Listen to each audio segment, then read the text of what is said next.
कहते हैं अगर कोणार्क का सूर्य मंदिर पूरा हो जाता तो उसकी शक्ति सिर्फ रोशनी नहीं, समय तक बदल सकती थी। पर सवाल यह है, ऐसी कौन सी ताकत थी जिसने दुनिया का सबसे भव्य सूर्य मंदिर अधूरा ही रुकवा दिया? पहली किरण जब कोणार्क के रथ के विशाल पत्थरों को छूती है तो ऐसा लगता है जैसे 12 रूपों में सूर्यदेव खुद प्रकट हो रहे हों। हर मूर्ति एक ऊर्जा, एक रहस्य। माना जाता है कि जब मंदिर बनकर लगभग तैयार था, शिल्पियों ने एक अद्भुत तकनीक खोज ली थी। लोहे की पट्टियां, चुंबकीय जोड़ और बीच में एक विशेष पत्थर, ध्रुवशिला।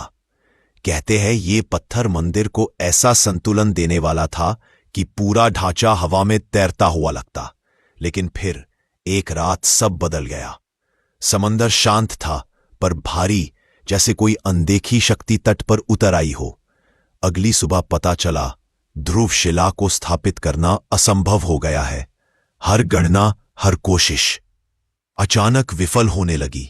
कुछ दावों के मुताबिक अगर वो शिला रख दी जाती तो पूरा मंदिर एक विशाल सूर्य चुंबक बन जाता, जिसकी ऊर्जा इंसान सह नहीं पाते।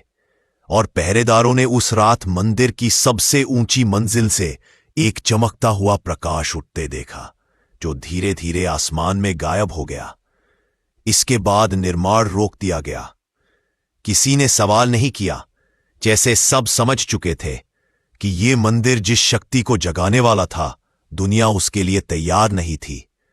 शायद असली रहस्य ये नहीं कि मंदिर अधूरा क्यों है।